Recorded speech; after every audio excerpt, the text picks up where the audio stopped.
Syekh Abdus Samad Al-Falimbani adalah ulama sufi yang mempunyai kecerdasan intelektual yang sangat tinggi. Beliau merupakan ulama yang memiliki peran penting dalam perkembangan Islam di wilayah Nusantara.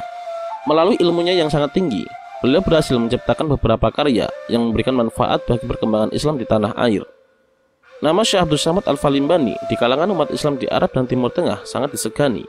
Bahkan, ensiklopedia Islam yang beredar di Arab, Timur Tengah, dan Barat menempatkan kepopuleran Syekh Abdus Samad Al-Falimbani setara dengan Insinyur Soekarno, yakni Presiden Republik Indonesia yang pertama. Dalam data sejarah di Masjidil Haram, nama Syekh Abdus Samad Al-Falimbani tercatat sebagai salah satu di antara ulama dari Nusantara yang mendapatkan kehormatan sebagai imam besar di Masjidil Haram.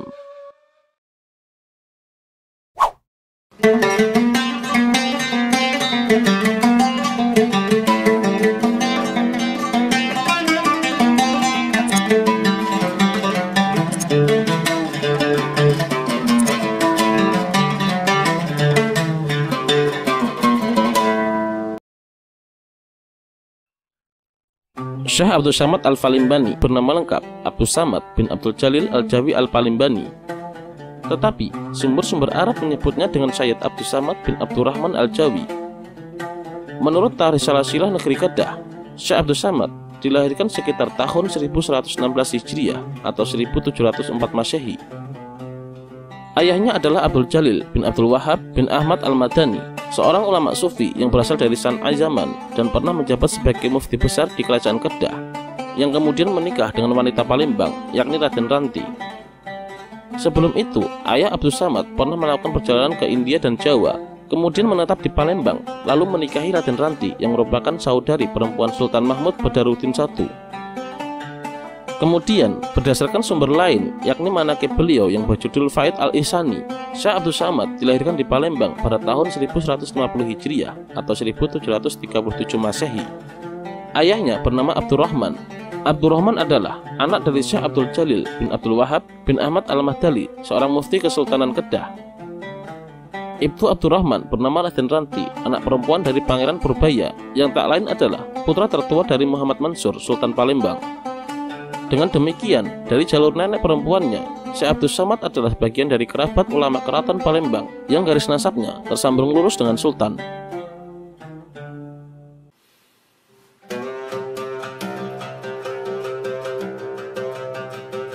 Syekh Abdus Samad Al-Falimbani untuk pertama kali mengenal dasar-dasar Islam dari ayahnya yang tak lain adalah seorang guru agama yang cukup terkenal di Palembang.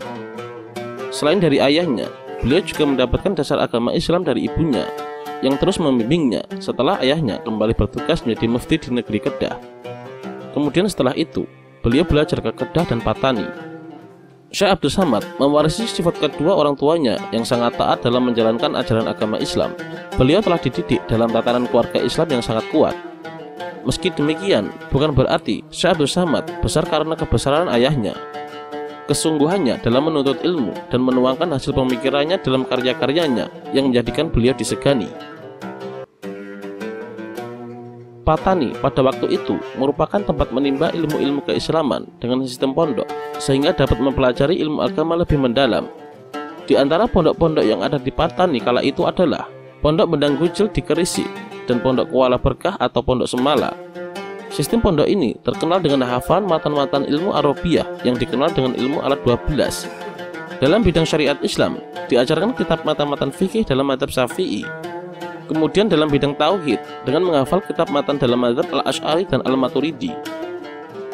Syekh Abdus Samad Al-Falimbani di mata para guru, teman-temannya, dan masyarakat yang mengenalnya terkenal dengan kealimannya, sehingga beliau mendapat amanat sebagai kepala tolah atau tutor di pondoknya.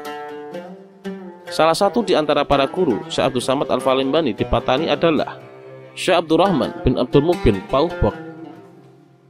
Setelah belajar di Patani, orang tua Syekh Abdus Samad Al-Falimbani kemudian mengantar anaknya untuk ke tanah Arab, yaitu Mekah dan Madinah. Ketika itu, beliau bersama saudara tirinya, Wan Abdul Qadir, pergi ke Makkah sekalian untuk melaksanakan ibadah haji. Setelah selesai menunaikan ibadah haji, Syekh Abdus Samad Al-Falimbani tidak langsung kembali ke tanah air seperti yang dilakukan oleh saudara tirinya yang kembali ke Kedah dan menjadi mufti di negeri Kedah menggantikan ayahnya yang telah wafat. Ketika di Makkah, beliau terlibat dalam komunitas masyarakat Jawa yang sudah ada di sana sebelumnya dan menjadi teman seperguruan untuk menuntut ilmu dengan ulama Nusantara lainnya seperti Muhammad Arsyad Al-Banjari, Abdul Wahab Bugis, Abdurrahman Al-Batawi, dan Daud Al-Fatani.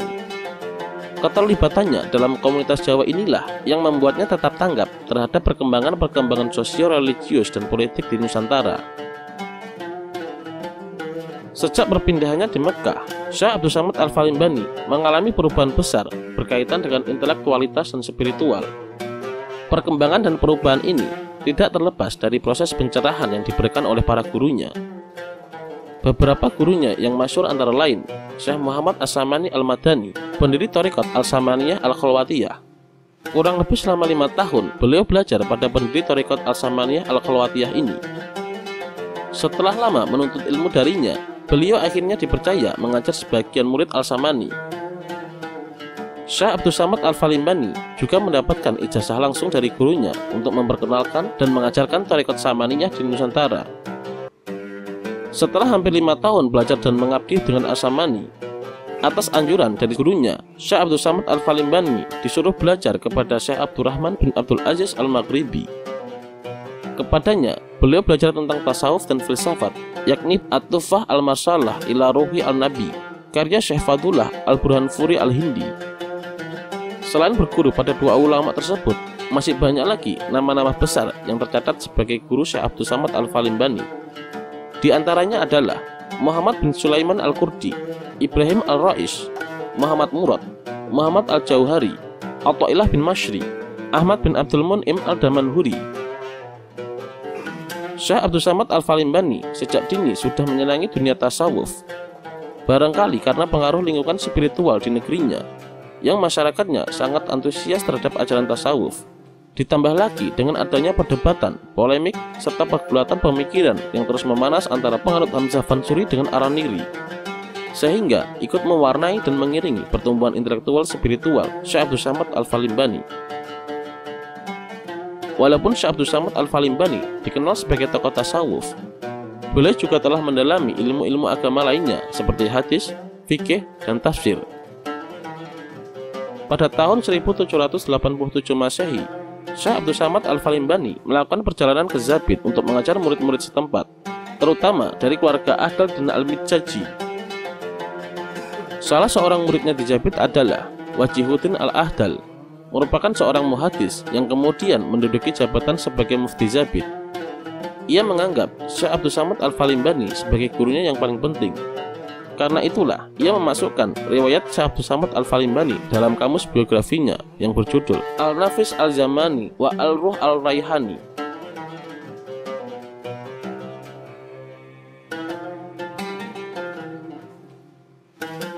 Secara terperinci, kitab-kitab karya Syekh Abdul Samad Al-Falimbani adalah sebagai berikut. Zuhrah Al-Murid fi Bayan Kalimah Al-Tauhid, yakni sebuah kitab yang berisi tentang ringkasan kuliah-kuliah tauhid yang diberikan di Masjidil Haram oleh gurunya, yaitu Syekh Ahmad bin Abdul Mun'im Al-Damanhuri dari Mesir. Kitab ini merupakan sebuah karya dan sumbangan bagi perkembangan Islam di Nusantara dalam bidang logika atau mantik dan teologi ataupun usuluddin. Dengan kitabnya tersebut, Syekh Abdul Samad Al-Falimbani menjadi salah satu tokoh yang menjadi faktor penentu dalam memantapkan kedudukan dan pengaruh Islam Ahlussunnah wal Jamaah dan tasawuf Sunni di Nusantara. Nasihah al-Muslimin wa Tadhkirah al-Mu'minin fi Fadail al-Jihad fisabilillah wa Karamah al-Mujahidin fisabilillah. Kitab ini merupakan risalah tentang perang suci yang mengilhami seorang penyair Aceh untuk menulis sebuah syair dan kemudian dibacakan secara luas dalam perjuangan melawan Belanda. Tufah Ar-Raghibin fi Bayan Haqiqah Iman al-Mu'minin wa ma yufsiduh fi Ridhah al-Murtadin. Di dalam kitab ini dijelaskan mengenai hakikat iman dan hal-hal yang dapat merusaknya. Al-Urwah Al-Wusqa wa Silsilah Uli Atuqa, sebuah kitab mengenai wirid-wirid yang harus dibaca pada waktu-waktu tertentu. Kitab ini disebutkan dalam Hidayah As-Salikin, namun naskahnya belum ditemukan hingga saat ini. Hidayah As-Salikin fi Suluk Maslak Al-Muttaqin. Kitab ini menurut Syekh Abdul Samad Al-Falimbani merupakan terjemahan dari kitab Hidayah Al-Hidayah karya Imam Al-Ghazali dengan menggunakan bahasa Jawi dan menambahkan beberapa masalah yang tidak terdapat dalam kitab Hidayah Al-Hidayah. serta menjelaskan tentang tingkatan atau makomat yang harus dilalui oleh para seorang calon sufi. Ratib Abdus Samad, yakni sebuah kitab yang memuat bacaan-bacaan zikir, doa-doa, dan pujian-pujian kepada Nabi Muhammad SAW. Syiar As-Salikin ila Rabb al-Alamin. Kitab ini terdiri dari 4 juz yang berisi masukan masalah-masalah yang diambilnya dari kitab-kitab seperti Ihya Ulumuddin, Minhaj al-Abidin, Al-Arba'in fi Usuluddin, Bidayah al-Hidayah, An-Nafahatul Ilahiyah, dan beberapa kitab karangan Abdul Qadir al-Aidarus, Mustafa al-Bakri, Abdullah al-Haddad, dan juga memuat ungkapan-ungkapan beberapa sufi terkemuka seperti Abu Thalib al-Makki, Al-Qushairi, dan Ibnu Athaillah As-Sakandari, serta sufi aliran filsafat seperti Syekh Fadullah al-Burhanfuri dan Ibnu Arabi. Kitab Syiar As-Salikin ini berusaha memadukan inti ajaran Wahdatul Wujud Ibnu Arabi dengan prinsip-prinsip ajaran Imam Al-Ghazali. Yad al-Muttaqin fi Tauhid Rabb al-Alamin. Kitab ini merupakan karya Syekh Abdus Samad Al-Palimbani yang hilang. Kitab ini tampaknya merupakan ringkasan pendapat gurunya tentang tauhid, yakni Syekh As-Samani.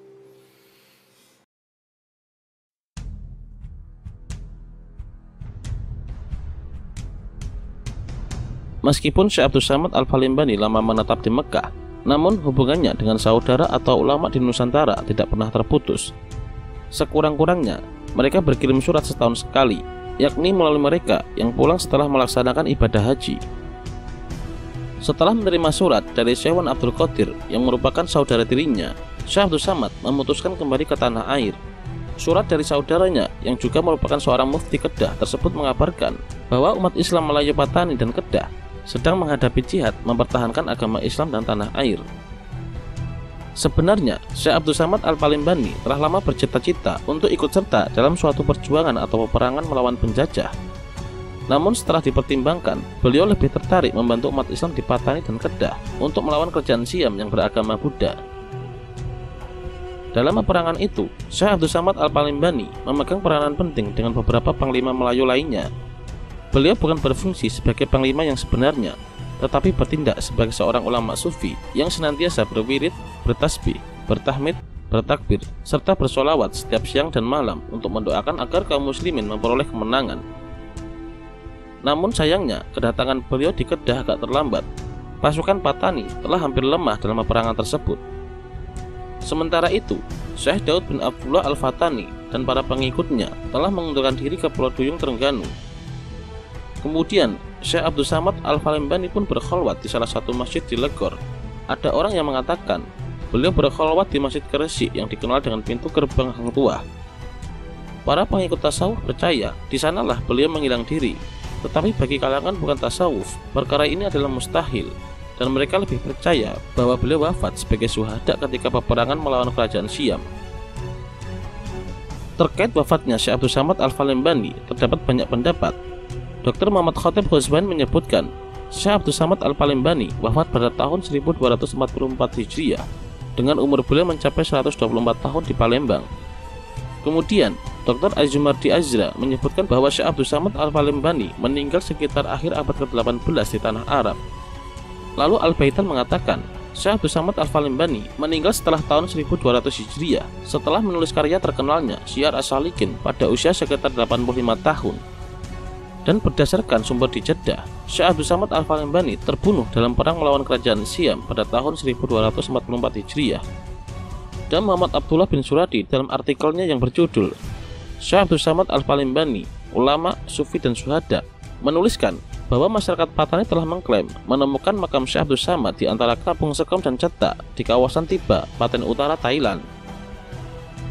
Terlepas dari semua pendapat tersebut, jasa-jasa beliau melalui buah pemikiran dalam kitab-kitab karya tulisnya serta murid-murid beliau banyak memberikan manfaat dan pengaruh besar dalam perkembangan Islam di Nusantara. Semoga Allah menempatkan Syekh Abdus Samad Al-Palimbani di tempat yang terbaik dan membalas jasa-jasa beliau dengan pahala yang terbaik. Amin. Wallahu a'lam bishawab.